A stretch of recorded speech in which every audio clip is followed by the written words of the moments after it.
Ladies and gentlemen, all gamers and lamers, I welcome you to Project Cars.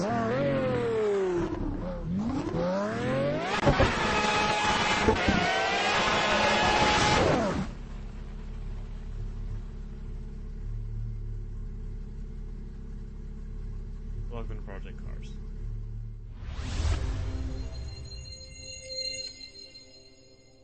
Ha! 'Tis but a trick! Well, kind of. A lot of my races in hypercars, such as the McLaren P1, started a lot like that due to the fact that I've never actually driven something so powerful. If I'd known what so much power felt like, I'm sure it would have gone more like this race is going now. Smoothly, under control, all tame-like. Because Project Cars is no Dirt 3 or Mario Kart. It's a rip your heart out and burn it as a fuel kind of racer. It's one of them simulators. And simulate it does. If you're obsessed with complete control over your car, look no further.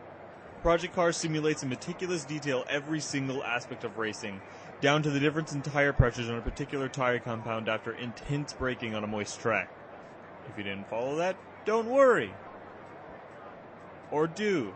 Project Cars doesn't really hold your hand. Sure, it tries with its little description boxes, but knowing a decent bit about cars, and especially racing in general, will take you much further than any in-game tutorials. Project Cars only points out things specific to the game or interface itself, and not much focus is given to teaching you racing. This plethora of settings is wildly confusing to a newcomer, and that makes it highly inaccessible. And for gearheads, that's a brilliant way of doing things. They are not babied. They can disable every assist and enable every simulation parameter and just go crazy. But for others, enjoyment is highly dependent upon the player's willingness to learn via the internet or by simply trying and failing repeatedly. I'm a follower of the latter, and I paid dearly for it. I played for hours and hours, crashing, stalling, going the wrong way, downshifting at the wrong moment, wasting precious power, etc., etc., before all the pieces finally began to make sense. It's a dastardly complex game. It's a simulator. That's not to say that you can't play without these complexities. For example, let's make this as arcadey as possible and try a race.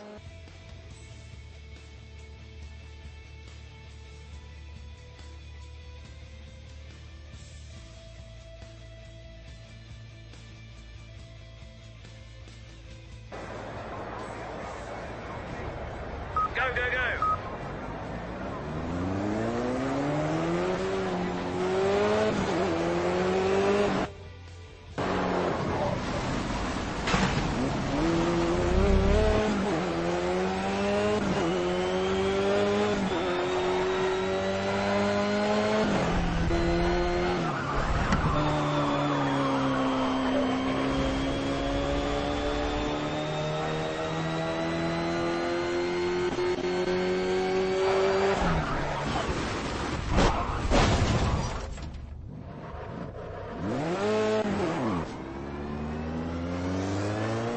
Okay, so you can't really avoid the complex stuff.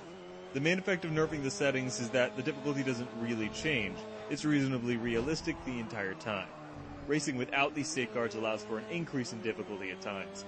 You have to worry about going too hard on your tires, which can make you lose grip in the corners and speed on the straightaways, worry about your fuel tank, worry about crashing and damaging one of the many intricate systems. So you can disable some of the difficult elements, but in the end it's still a very challenging racing simulator. The only other real option you have is AI difficulty, which at 10 of 100 is stupid, and at 100 of 100 is impossible to beat. Which brings me back to my main point. It's a racing sim, so you better play it like one. Turn every automated system back off, shift like a professional racer, brake when you think you should and not when guides tell you to. If you get the hang of, or already have the hang of, legitimate racing, then you'll have a blast, overtaking opponents, besting your own lap times, balancing your needs just long enough to avoid the pits and to finish a race. All of it is extremely satisfying, which is why at 7 hours in, I was still struggling with slower cars, but was having a brilliant time. Now let's say you somehow tire a particular vehicle or track out. Then you can just move on to another. There are 29 different tracks, many of which have their own derivatives. For example, you can try your hand at the famous Nürburgring, or one of its 7 split-up tracks. There are some 77 cars, all real licensed famous cars. No Lamborghini, or Porsche 918 Spider, though. There are online matches with strangers, online matches with friends, offline with bots, offline time trials, and a career mode. You simply cannot run out of content. And it's all so gorgeous. Every car model is sculpted and painted like something angelic. Each track is a startlingly accurate portrayal of its real-life counterpart. Effects are plenty, and just goodness, it is good looking. And for those of you with lower spec PCs, there's a load of video settings to play with. I often don't discuss controls of a game, but Project Cars and its infinite complexity and depth warrants a mention. If you have some sort of controller, you can perfect its setup. There are a ridiculous number of presets for racing wheels, a couple of controller options, and, of course, a keyboard preset. Because I'm not rich enough to afford any of the wheels, I use, and recommend, a good Xbox 360 controller with a keyboard set up for weird keys, such as calling in a pit stop, or starting the engine, or disabling anti-lock brakes, weird things like that. Every device can be extremely fine-tuned and configured, so don't worry about disagreeing with the presets. If you've got it, Project Cars will run it. Now, I've said it before, and I'll say it again. No game is perfect. Ta-da. Project Cars has a glaring problem here, though.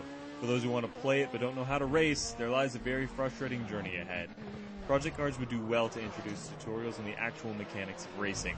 Other than that, the extent of most of the problems can be categorized into either unoptimized UI or lax full controller support outside of actual racing. Nothing a few once-overs can't shake out, Mr. Developer Man. It's a fantastic simulator. It's loaded with content, and every bite of it is tailored to extreme realism, which, at the end of the day, is amazingly challenging and fun. If you can get over the steep learning curve of the sport itself, then you've got yourself what may be the best racing game in the world.